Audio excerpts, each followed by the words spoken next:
This is Keys to the Shop, episode 303, Creating Authentic Partnerships with Marc Gessler of Cat & Cloud Coffee.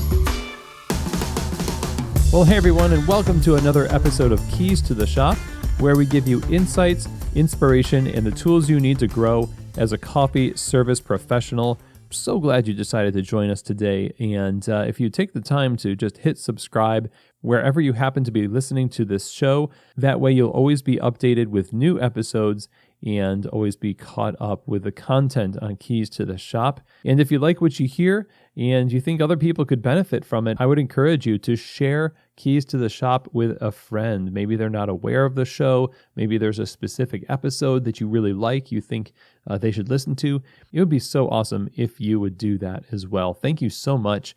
Now, Keys to the Shop also offers consulting and coaching for you in your business. If you're just getting into the coffee world and need somebody to help guide you to make the right steps, lay the right foundations from the beginning, or you're an existing operator who just wants to take a part of your business or your whole business to the next level with higher quality, better operations, better leadership, there's a lot of ways that Keys to the Shop Consulting can come alongside you and help you either remotely or on site at your business. And I would love to talk with you about what that might look like for you.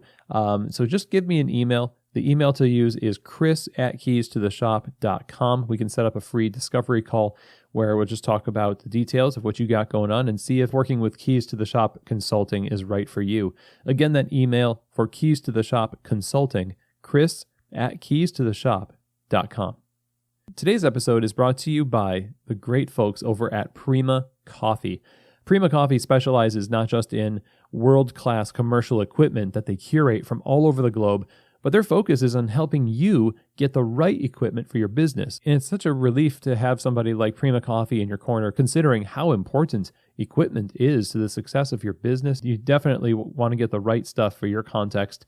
Whether you need brewers, grinders, espresso machines, or under-counter refrigeration, Prima Coffee is a great place to go to get you outfitted and supplied with the absolute best. Now, Keys to the Shop listeners can get 5% off their orders when using the code KEYS5 at checkout. That's KEYS and the number 5.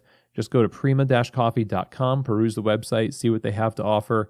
Use the code KEYS5 at checkout and get 5% off your whole order. So if you're in the market for commercial coffee equipment and want to work with the best out there, then I highly suggest you work with prima-coffee.com. This episode is also brought to you by the Barista series from Pacific. This is the line of plant-based performance beverages that is the standard for excellence the world over, and they have earned it by creating these beverages for the barista community and having them be tested by some of the best baristas in the world, even before you use them in your cafe.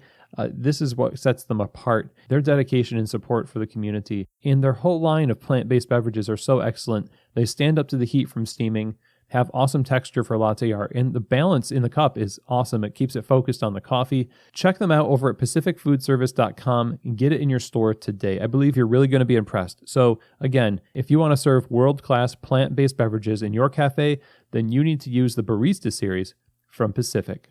Okay, everybody. Well, today we are going to be talking about wholesale partnerships and the ideal nature of the relationship you would have with your wholesale customers.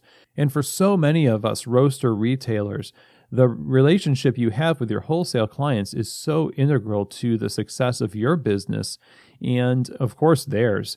It's less of a transaction, and like our guest today talks about, is more like a partnership. Today we're talking with Marc Gessler, who is the Partner Program Manager for Cat & Cloud Coffee in Santa Cruz, California, where he seeks to build authentic and values-based relationships with all the people who partner with Cat & Cloud Coffee. And as you're going to see in this conversation, Marc brings a lot of passion and a lot of excitement to his role, takes his role seriously, dedicated to the success of those who have partnered with Cat & Cloud to help them make great coffee, to help them run great businesses, and set them up for success with all the resourcing that they can. In this conversation, we're going to be talking about training and customization for wholesale clients, meeting people where they are, dealing with difficulties that come up in the relationship. What are the values at the base of these partnerships? and at Cat and Cloud that help guide these relationships. If you've got a wholesale department, you're a retail roaster, and really want to get energized to create dynamic partnerships and relationships with those who use your coffee, then this is a perfect episode for you. Let's get right to it. Here now is my conversation with the Partner Program Manager at Cat and Cloud Coffee, Marc Gessler. All right, Marc, welcome to Keys to the Shop. Glad to have you on the show. How are you? Hey, Chris. Yeah, I'm doing really well this morning. Just enjoying a work from home day for Labor Day. And yeah, I'm excited to be here and talking to you, man. Laboring on Labor Day, of course. Laboring, just minor labor, just touching base with the roastery in the morning, making sure people are covered this afternoon with some emails. And yeah, hopefully getting out on a bike ride or something active to enjoy the sunshine. Excellent. Now, you're the head of wholesale there at Cat and Cloud. Obviously, well, I would hope most people in the audience know who Cat and Cloud is. If not, go to catandcloud.com, find out. Leading up the wholesale department is a big task. That's representing the brand to all these different companies out there. And before we dive into everything that goes into wholesale and your philosophy on service and all that fun stuff, I want to know exactly like how you happened into coffee and then this particular role. Absolutely. Yeah. So, I mean, I feel like a lot of people, I kind of stumbled into specialty coffee in a way. So just a little background, like I grew up in the Santa Cruz area. That's where like Verve was founded. And obviously that's where Chris, Jared, and Charles kind of, cut their teeth in coffee and, made a big impact in this community. And so I was going to a community college at the time, working like at a Van shoe store. Was my first job that I started working when I was 17, and I'd been there for 2 years. And I made a friend at community college, this guy named Josh Fox. Got to give him a shout out. It's kind of his fault that I'm here right now. But he just started working at Verve. And this was like right when we became friends. And so for the first year of our friendship, I watched him really dive into not just coffee, but also the coffee community that existed in Santa Cruz. The camaraderie between baristas and the relationships that you have between working in the cafe and interacting with your guests. And it was just something that he always got so much energy for. And I always kind of watched him enviously. And so after that first year of him working there, he hit me up one day and was like, hey, we're hiring for a barista, like at our 41st Avenue location. And I literally printed out my resume in the back room of the Van store. And it was it was a good moment. And I just kind of ultimately like initially fell in love with the coffee shop atmosphere, like being in the cafe. And then coffee came along with that. I feel like this is kind of a cliche of many coffee people, but I still vividly remember the first time I had a natural process coffee, and it just blew my mind with like, oh wow, I can really taste like berries and chocolate. And then from there, continuing to dive into that side of things. Throughout going to community college, I continued to work at Verve for a couple of years. I ultimately transferred to UC Davis to finish up my undergrad. And that was in 2015. So right around the time Chris, Jared, and Charles were working towards starting Cat and Cloud.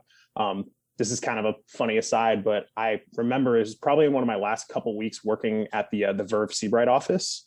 That's where Charles was working upstairs. So we had a good relationship, like we would play basketball together occasionally and just had good camaraderie.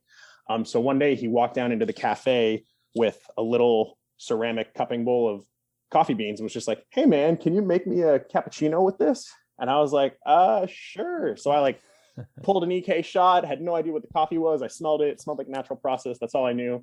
And I like walked the coffee upstairs to the offices and like with the cappuccino, and I handed it to him. And I was like, hey, what's up with this coffee? And he just kind of looked around and then like tipped down to his little book bag next to his feet and opened it up. And I saw the first teal bag of Cat and Cloud. So wow. I don't know why that moment just really stuck with me. And, even after leaving Santa Cruz and leaving Verve, for those 2 years I was in Davis, I feel like I was like finishing up my undergrad education. And then every day after going to class, I'd hop on a bike and listen to the Cat and Cloud podcast. So there was this very side-by-side path of, getting my formal education and then continuing to learn what they were talking about on the podcast. And as I got closer to graduating, I just knew I wanted to pursue working like not just in coffee, but working with this company in coffee. It's just the mission, the values, the ideals that you mentioned that we kind of work with, it really resonated with me. So yeah, leading up to that time, I reached out to Jared, and we also knew each other from my time working at Verve and living in Santa Cruz, and was just like, hey, I would really love to, come onto the team.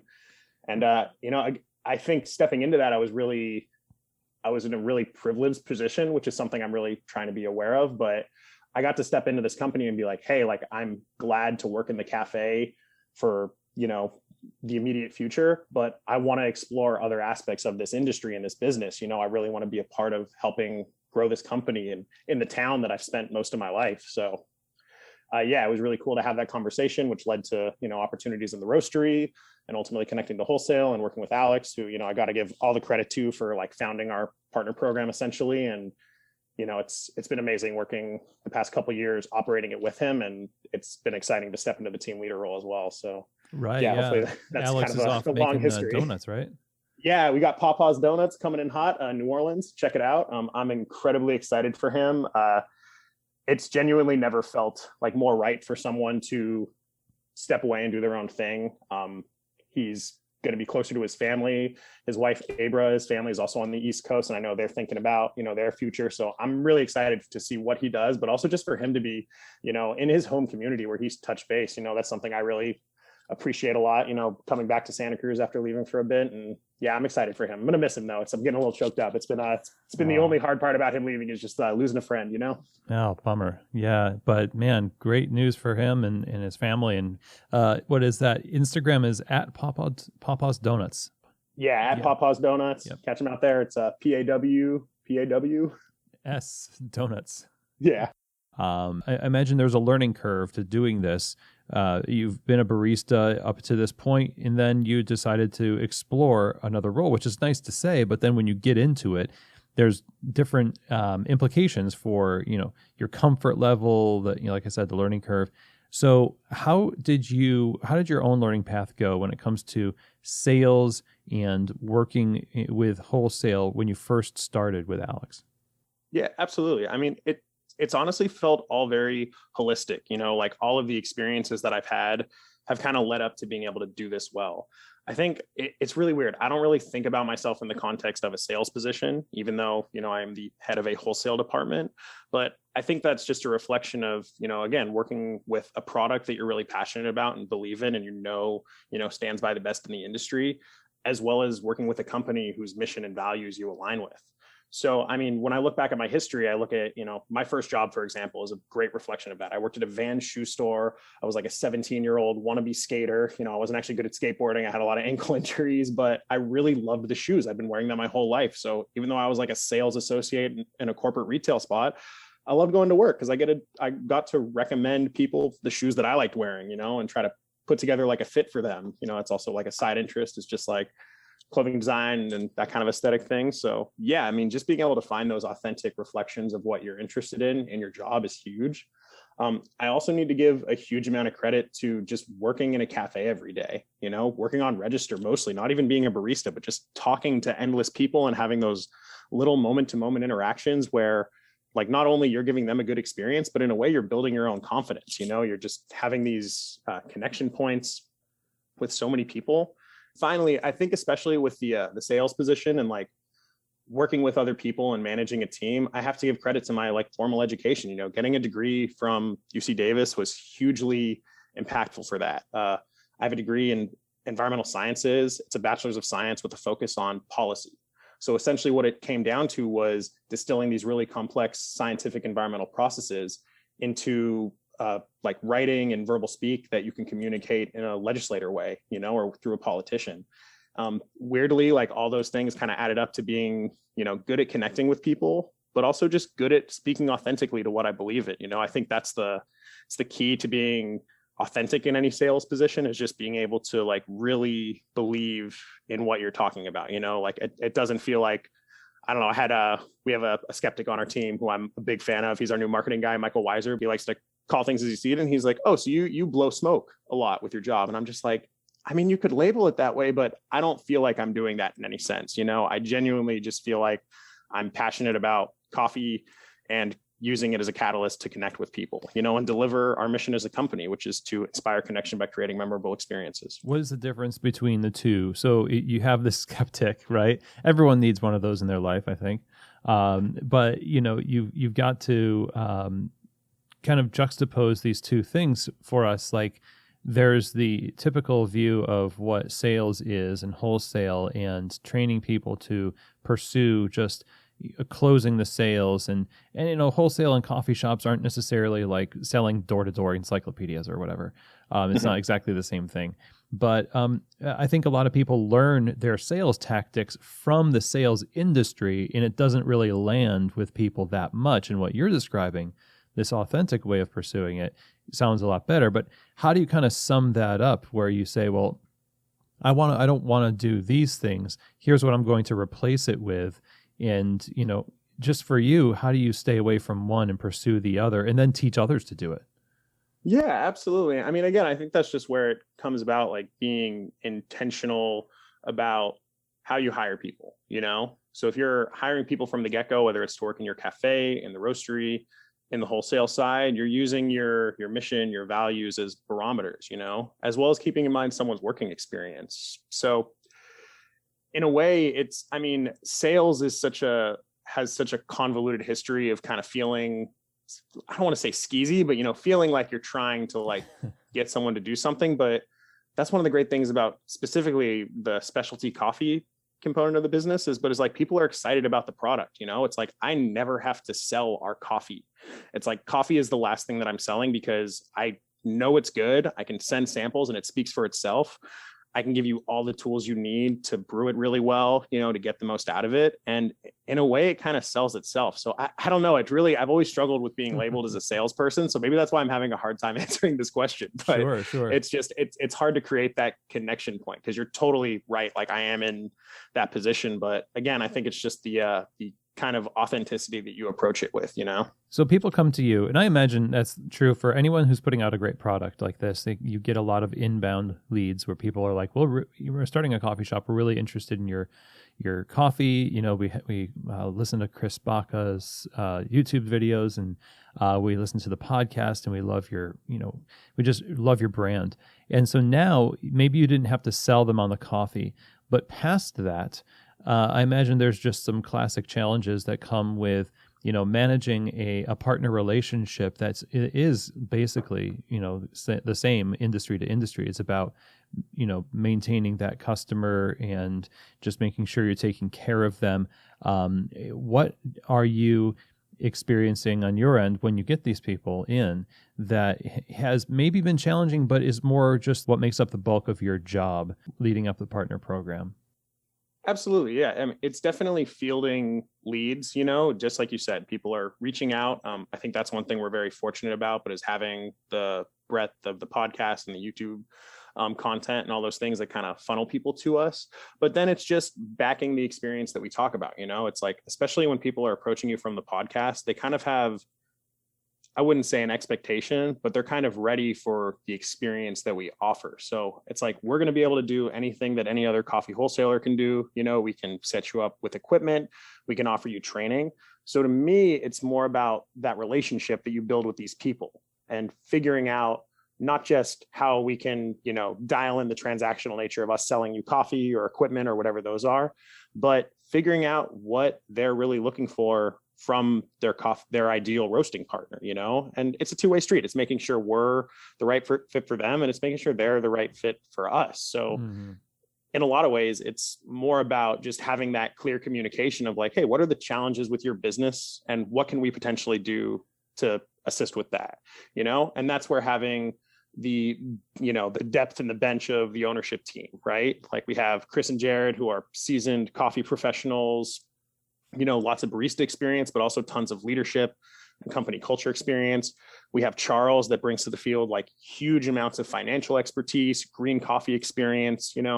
Charles worked in Sudan with an NGO to help reestablish some of the first coffee plantations there again, that were lost. They were just overgrown, and he literally was going into the bush and finding them out. He got malaria and had to come back. But, there's just so much experience. Yeah, as you do, right? Yeah. But there's just so much experience and knowledge that comes from that. And I think that's, again, where it doesn't feel like I'm selling because I know we have this large bandwidth of experience that we're happy to share. I don't necessarily think anything that we're doing is proprietary. For the most part, we're an open book and we want to share our experiences and the information we have with our partners. you are selecting people based on if they're the right fit. You're fielding leads as they come in, and you want to give them the experience that I think you've put out there that they're expecting. So I guess this is a two-part question. What is that experience? Because we talk about authenticity, and that can mean a lot of things for different people. My authentic expression is different than yours, etc. Mm-hmm. So what is that? What should people expect from Cat and Cloud when they come into a wholesale relationship? But then how do you field those accounts to know that it's a good fit for you all to be partners? I think it comes down to a couple things. I think when we're fielding whether we're the right fit for the business, that's where, some fundamental logistics questions come in. Does this business have coffee experience? Can we set them up with our coffee and feel good about it being well represented? If it's a business where there's not a lot of coffee background, then we would want to, offer in-person training and being able to do that. The realities of this past year is we haven't been able to travel as far to do that, So if someone from a far off shop reaches out and wants to get set up with our coffee, but we don't have a way of, knowing that they're preparing it well or able to check in on maybe the service that they're offering and things like that, it can be a little bit more challenging. But again, that's where communication comes into play, getting not just a sense of what the business is going to do on the day to day, but what the intentions of the ownership team is, of the management team, because sometimes for us, just as you mentioned earlier, we're very much an experiential and a service-based company. So I would hate the idea of saying no to a potential account just because they don't have a depth of specialty coffee experience. Knowing our coffee menu well enough, this is where I think it's really important that roasteries have diverse menus of both, light and bright single origins that, the Kenyans that'll melt your face with high note flavor notes, all the way down to having those more approachable, peanut butter jelly coffees, chocolates, even stuff that's a little bit more developed and roastier. But either way, having a diverse selection of products that you can set businesses up with and know it'll be expressed well. The other side is, again, just having those really clear communication pathways. I feel like so much of being a good partner. I mean, I really don't like using the word wholesale. I know that by nature, it's the transactional basis of what we do, but we really do see the businesses we work with as partners, and we want to be there for them to the extent that they want us there, as well as, being able to have resources and depth, whether they need it or not. Sometimes it comes down to learning about a partner that they don't need me to give them a phone call every week for them to be happy. If you check in every once in a while and make sure they're happy and they're good, more importantly, that their guests and the people that they're serving every day are good and stoked on the product, sometimes that's good enough to hear, and again, I'd be lying if I said I have been to every single one of our partners' accounts and tasted our coffee there. That's somewhat of an impossibility, especially over this past year with COVID and travel restrictions. Mm-hmm. So yeah, it's a balance, right? Yeah, of course. It's a balance, and you have to have trust and faith in the process. Also, that you've done your due diligence to select the right people, that those partnerships Absolutely. Work together well. And, I'm just struck by the idea of that a lot of people approach the wholesale / partnership relationship with is, they're not necessarily thinking about it as a relationship. And it's hard to leave money on the table and say, we're not going to take your money. Especially now, we need stability in our business. We're going to say yes to almost everybody that wants to use our coffee. What, in your opinion, why would that be kind of a faulty reasoning? What could go wrong by saying yes to everybody who wants to use your coffee? Absolutely. I think that's where you, again, come into potentially conflicting with our mission and our values. We don't need every single partner we work with to be 100% aligned and matching what we do, but we do want to make sure they're not violating our mission as a company or the values that we operate on. That's something that's really important to us. So again, this is just where I think it's really important that businesses have their internal structures and their kind of guiding lights that they can look to in decision making. Because when I reference our values, it's not so much a sense of we use one of our 5 values to justify saying yes to something. It's a vetting process. You need to run each decision through each of the values and make sure that that's it, doesn't conflict or violate one of those. Again, it doesn't have to be like a pure match for match, like, oh yeah, they like went through our website and read these and then, are selling it that they're in line with that. But making sure it's authentic. And again, I can't express this enough, but that's where just like clear communication comes in, just making sure you're not just communicating and talking to this person about what your business can do for them, but really listening to what they're looking for and what their challenges are.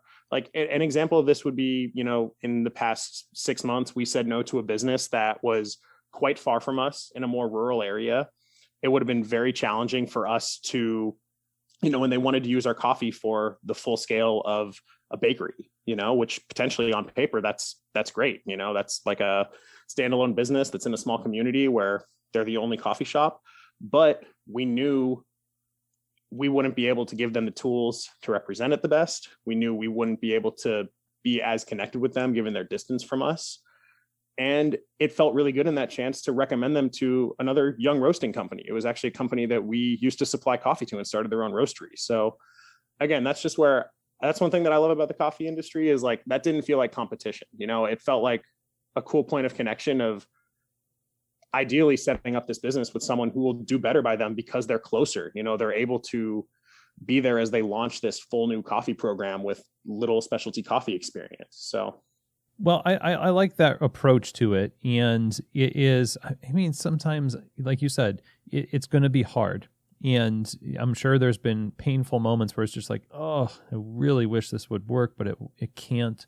And maybe it can't absolutely. Because they made it a can't, or just it's not the right fit, and your faith in your own values is tested because like you said, on paper it's just like, okay, this is going to make a lot of sense for us, but I don't know, it just seems like sometimes when you cross that bridge, it's easier to cross it again many times afterwards. Like you build this path to compromise and it just is this slippery slope where you start like compromising all over the place, and pretty soon you're damaging your brand. And it sounds like you would at least like the people using the coffee to be as if they were Cat and Cloud cafes, almost like the same things you expect from your baristas.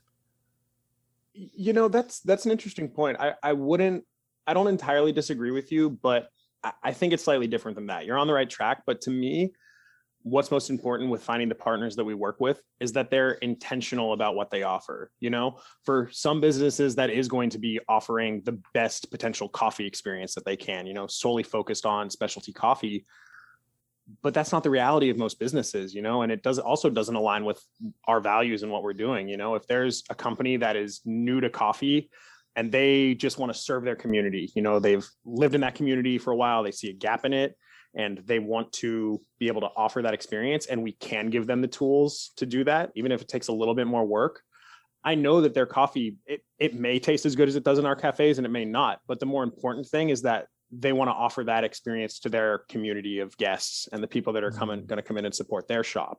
So there is that fine line with, looking at coffee quality in particular, where I don't necessarily know if it's my job to tell a community of people that even if it's not how we prepare it, or it's not the specific flavors you get from our cafes, that it's wrong or it's bad. That just doesn't feel right either. It feels like they're excited about our product, whether it is exactly the way it tastes in our cafes or not. So it is a fine line, but again, that's where I think it's just important about being intentional with having those early conversations to figure out what business owners and operators are all about, and figuring out what the kind of what their why is in a way, and why they're operating their businesses. We have very ethereal conversations with a lot of our partners in a sense, and it's kind of figuring out, trying to get to those core details with, coffee and coffee quality being on the mind, but not the sole motivator for the decision making. Yeah, well, I think that really speaks to the sustainability of a business for sure, more so than just having the right answers and getting down to the core of the matter. So let's now talk a little bit about what you actually do when it comes to maintaining partner relationships. You mentioned there are some people you don't have to call every week, but I imagine there is kind of a framework that you operate with that has been developed over the years that has led to some success. Like, here are the things we offer our partners, and here are the number of calls we make per week, the kind of things we check in on email so many times a week, or what does the rhythm of caring for your partners look like? And then what are you offering them to care for them? Totally. Yeah, I think consistent service is the most important thing at the forefront, making sure that you are responding to those emails and those calls promptly. We generally speaking have a 24-hour turnaround response time or 24-hour business day response time for emails, texts and phone calls. I'm very prompt to respond to.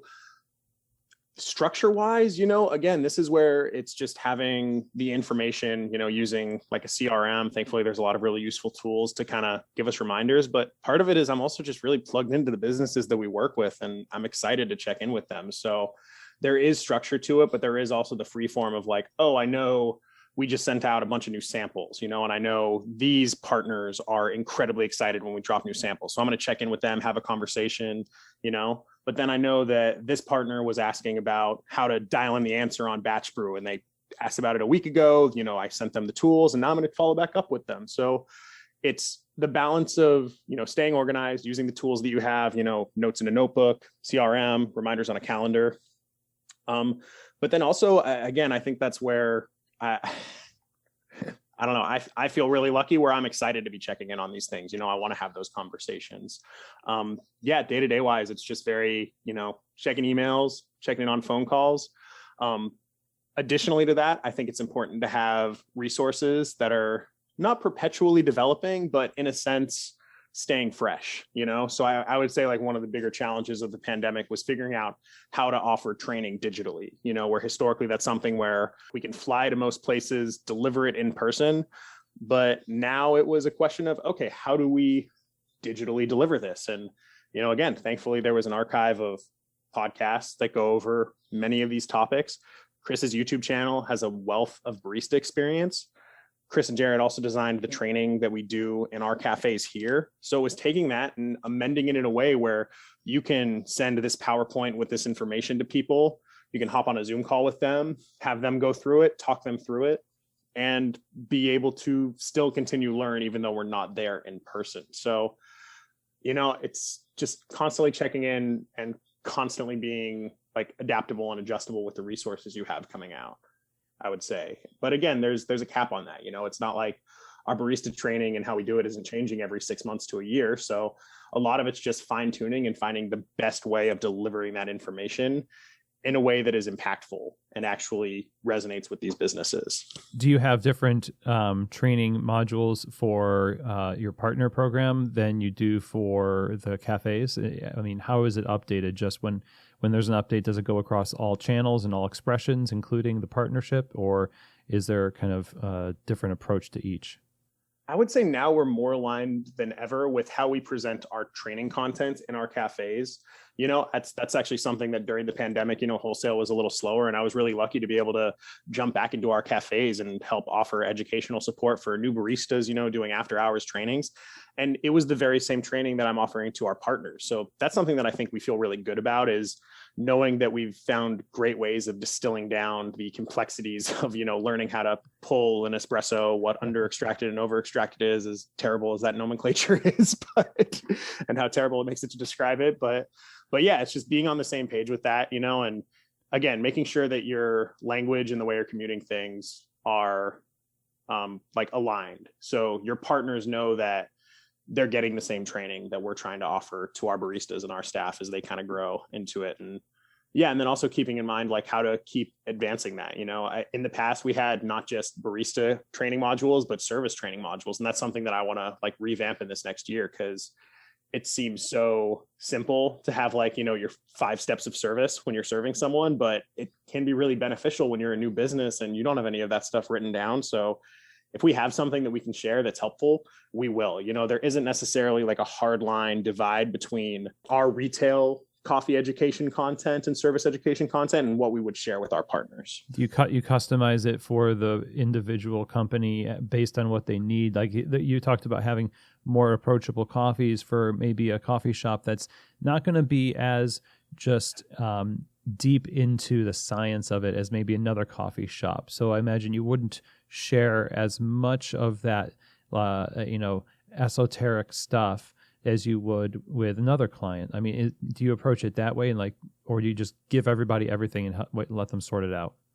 Yeah, I think it's a balance. I mean, some people don't need any training resources. There's a lot of shops, like when you look at features, for example, when a cafe rotates in a new roaster every 2 to 3 months for a single origin espresso or a pour over, there inherently is a lot of trust. They've had that system down, they have that process down.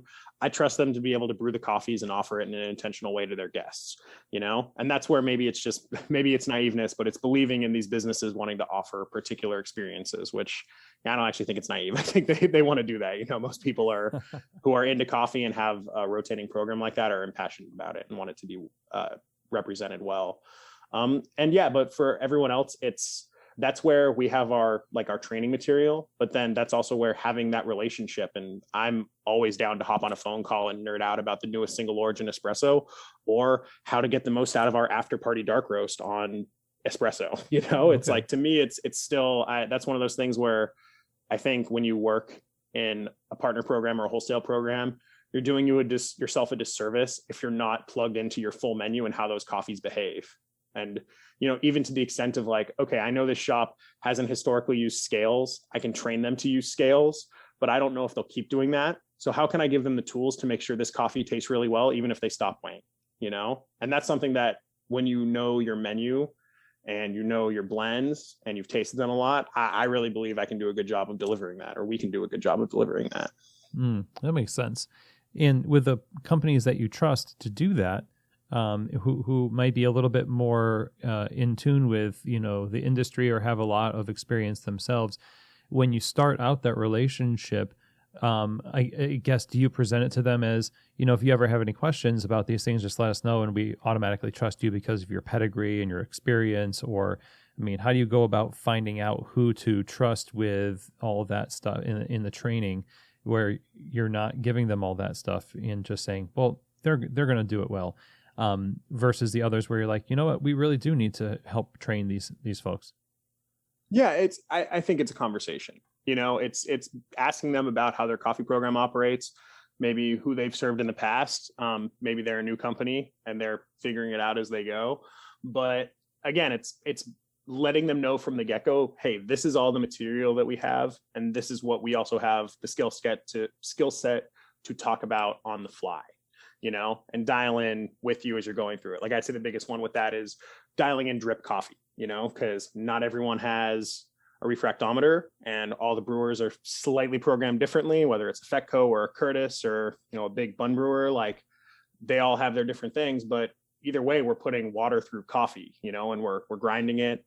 Water gets poured on it at a certain temperature. There's ways that I found that you can talk through it with someone where you don't need to have all the, refractometer tools. And this is where the trust comes in, but making sure they're tasting the product that they're serving to their guests and they're happy with it. Because that's most people that are operating these businesses and serving coffee want to be plugged in with the quality of what they're serving. From my experience, I'm not saying that's across the board, of course, but yeah.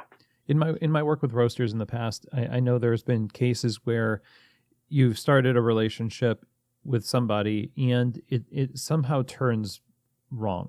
They just stop caring about the product. Word gets back that, there's problems in the cafe. How do you deal with things that come up that were not expected when you've already entered into a partnership and you've got all that trust, but something changes and now you've got to sever a relationship?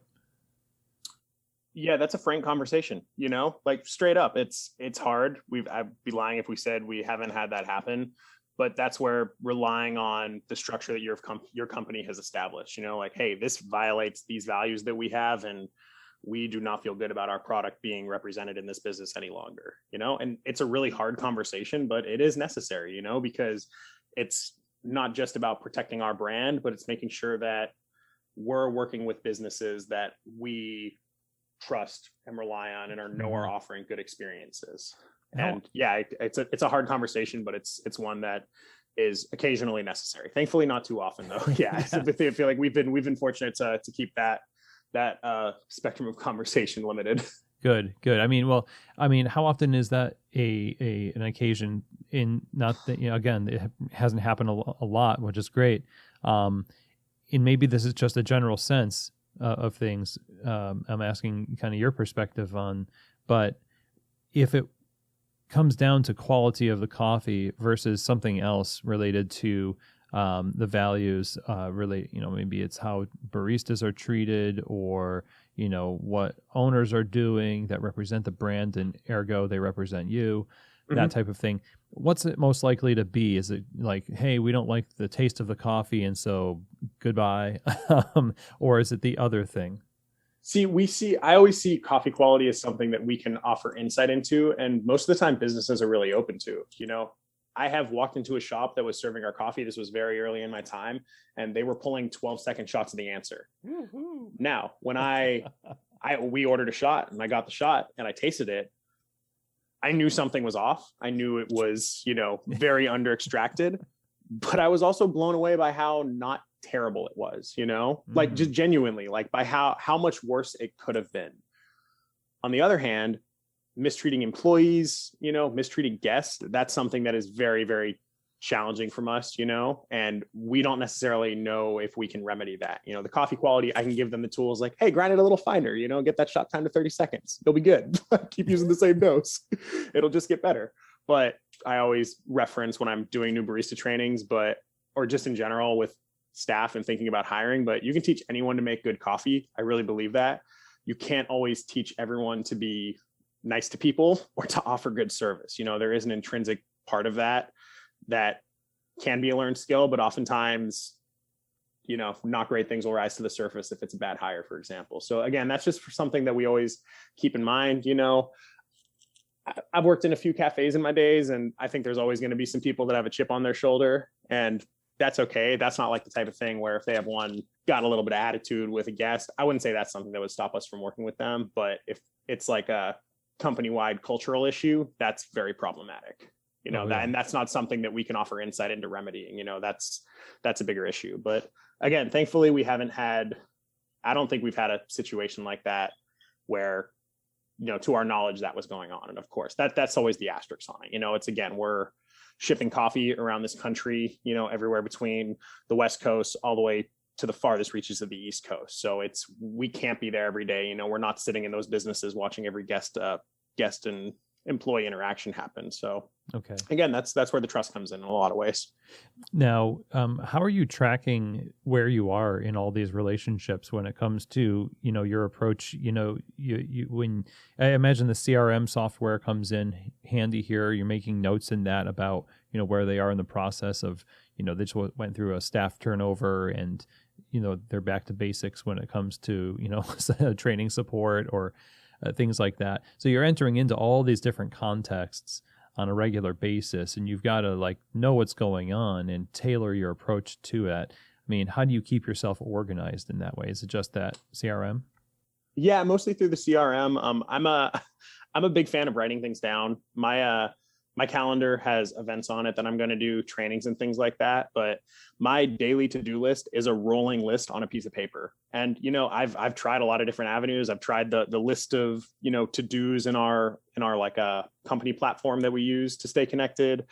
I use tasks on the CRM to check in with leads and follow up with people. But so much of it is just me writing it down, and that makes me remember it. And then I have that archive that I can go back on. So it sounds really stupid, but sometimes the simplest things, that have worked since I was in third grade and forgetting to do my homework, it can be challenging at times. And, I'd also be lying if I said on occasion, like 1 or 2 balls haven't been dropped. But again, that's where it's just being in touch with people, connecting, following up on things, and just staying on top of those things, and I think the most impactful thing you can do is if someone's having an issue and then you offer them some insight into it, whether it's a tool for dialing in coffee or a training resource, like a PDF or a PowerPoint or whatever format it's in, and then you check in on it like a couple weeks later. I think just doing that goes such a long way. Because as much as I wish I could hop on a flight every time I knew someone was having trouble dialing in a Spro or dialing in a drip coffee, I can't, one day. That's the goal. That's genuinely the goal. Yeah. And believe me, Gene and I are going to be traveling in those streets as soon as COVID dies down. Oh, man. Yeah, it still feels like it's a little ways away. We're still not in a world where, I'm 100% comfortable traveling somewhere and potentially bringing something back to our roastery crew or our cafes. That's just, it's the reality of the world we live in. So I think there's been a lot more flexibility in this past year with some of these things, and there's also been a lot of understanding between us and our partners. It's like, they know we can't be traveling to them, and that's okay. We're all kind of in this together and figuring out how we can still support the businesses that we work with, so they're, surviving this and, coming out of it in a good way. Awesome, man. I mean, dialing in a shot, hopping on a plane. I mean, when you said that, I was thinking, I think you're going to feel different when it starts to happen. Yeah, that's that's come up a couple times. My girlfriend keeps giving me flack for that. Where it's like, before the pandemic, you were like, I was traveling once a month. We were visiting partners all around, and I wouldn't say I was getting burnt on it, but it was definitely like, whoa, this is a lot. But now I'm hungry for it. So maybe that flip will come in the not too distant future. But I also feel like the pandemic has given me a whole new and a lot of people a whole new like tenacity for life, and just wanting to go and get terribly tired for 3 days and then come back home and know it'll be okay. Because I mean, that's I would say what is the glamorous side of the job, is being able to travel and visit people. It's not a majority of the job. It's still a very small, if you go on one trip a month and you're traveling for 3 days, like, that's in the spectrum of things. It's not so much where it's burning you out. But if you hyper focus on it in that way, it can feel that way. No, for sure. Anytime you're flying to something related to coffee professionally, you feel kind of special. Oh yeah. It's just, how am I here? This is ridiculous. I love it. Yeah. So when it comes to, you mentioned you've brought somebody into the partner program to work with you. And I know we were talking before the show that historically the partner program has been managed by 2 people. And just 2 people, not a bigger team than that, which is impressive, I think. So especially given, the, Cat and Cloud's reputation globally. So kudos. And also, I think the question is, how do you go about taking what you've just been describing to me, which I imagine is very much something that is true to who you are, and it's something that you've caught from the company also. Now, how do you go about passing that on to somebody else in an effective way? Yeah, absolutely. I mean, that's a good question. I don't think you can undervalue the passion that comes from like just the history that, from my experience. But I do think when you have the expectations that we've set that comes from that, and the interactions we have, the bar is set in a good place to attain, and like a place that you can reach for and still get to. I've just from sitting in our roastery and working with Jean and going through the interview process with her, I know she's going to do well at connecting with people, which is really important, being able to have those conversations, being an exceptional listener. But then also through the process of talking to her, I know she has a deep passion for sharing, like connecting with people and using coffee as a catalyst to connect with that. And in so many ways, that's what our company is about. I mean, we roast coffee and we sell coffee, but we've always viewed coffee as the connection point for delivering the mission that we have, which is, again, creating memorable experiences that inspire connection. Because to us, that's what it's all about. It's about those times when you're traveling and you're having a meal with people and, it just clicks. We're like, I'm going to remember this for a very long time, and it's what sticks with you. Or maybe it's that one barista in the cafe at 6 a.m. Well, no cafes open at 6 a.m. anymore, but like right when a cafe opens, that's meeting your energy and just giving you a day that's starting off on the right foot. That's on the fundamental levels all the way up to the broad levels. I think when you have a company that has a common language around the expectations of operating, and you have those different avenues of analyzing things, I think it's easier than it seems. It's not necessarily an unattainable thing. So it's self-reinforcing. The momentum is there, and you get the right people in the mix, and they add to that energy, and it propels them. Exactly. And they add, just like you said, they add their own energy to it. Like I don't necessarily need to hire another version of myself. I want to work with someone who's engaged with our company culture and is excited about connecting with our partners. And just with that as a jumping off point, I know we can have good interactions, and I trust them to continue to work towards building new relationships and connect again with our partners that we've had in the mix for a long time. Sweet. So now, wrapping up here, I think speaking to the greater industry as we, roll into the years past the, I would say the worst parts of COVID, and, we're looking to build these relationships, build wholesale, build up our, just the resilience of our businesses. Having great partners is obviously really important. Mm-hmm. And that's a very stable, wholesale business for a lot of people. You don't want people that are constantly flaking, and what you're talking about sounds like a dream for so many, right? If you could change the way that specialty roasters work with their clients currently, what do you think would make the biggest difference in turning their programs, their partner programs, their wholesale programs into something that's more of a holistic, solid, and sustainable relationship-based partnership? See, that's a tough question. I don't want to throw shade at anyone else, but I'm not familiar with how other partner programs operate, and other wholesale programs operate. To me, the baseline is the transactional nature of selling coffee. That's like an inherent, that is what we do. That is why people are reaching out to us. There's a lot of other companies that people can reach out to. So that's where I think, again, just being authentic with how you communicate with these people, not being afraid to have the harder conversations, but also bring the energy and why we're excited to work with them and why hopefully they're excited to work with us. And using that as more of a connection point, because there's many companies that, can have the tagline, and we always joke about this, but if you look at so many coffee companies, the first thing on their website and their mission is we source and roast the best coffee in the world. It's awesome. Yeah. I love that. I love great coffee. And then, what else is there, So I can't throw shade. I don't want to throw shade at any other partner programs. I know there's a lot of amazing wholesale coffee providers out there, but I would hope that it's just listening and having communication pathways with the businesses you work with, and understanding that we're essentially a network of small businesses that rely on each other in a sense. And I like that.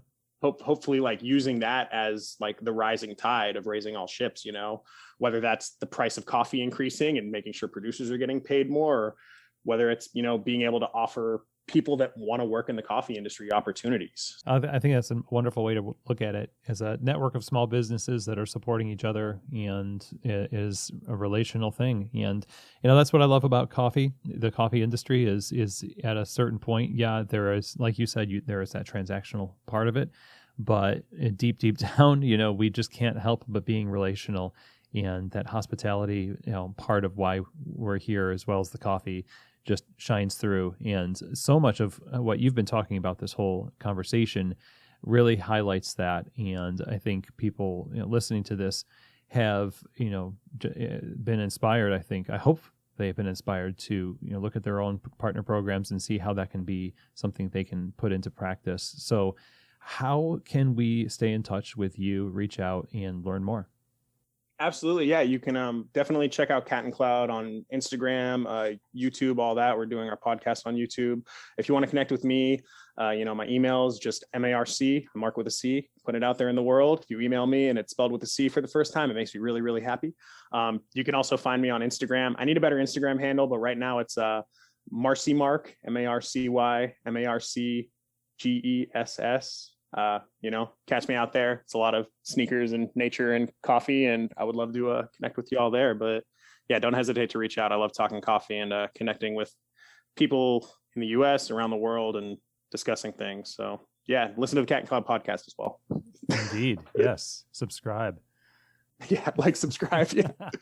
catching me doing the YouTube catch line. That's right. All right. Well, thank you so much, Marc, again. Wonderful to talk with you. Yeah, Chris, you as well. I really appreciate the opportunity. Thanks so much, man. All right, everyone. Well, I hope that really gave you some insights and also some ideas of how you might be able to approach wholesale differently in your business. Just the idea that how Marc approaches these relationships with the clients of Cat and Cloud Coffee is one that's firmly based on authenticity, value, being upfront and honest with people, and doing all you can to help make them successful. That really builds a great long-term relationship that is beneficial for the stability of your business as well as theirs. And obviously the relationships and excellence, energy and passion that Cat and Cloud Coffee are known for is infused in this program as well. So a huge thank you to Marc Gessler for being a guest on the show. We so appreciate the work that you do, Marc. So if you want to learn more information about Cat and Cloud Coffee, you can just go to their website over at catandcloud.com. And of course, follow them on Instagram. Their handle there is Cat Cloud Coffee. Now, if you have any questions, comments, or feedback for me, or you're interested in working with Keys to the Shop Consulting, you can just send me a message at this email, chris@keystotheshop.com. I'd absolutely love to hear from you.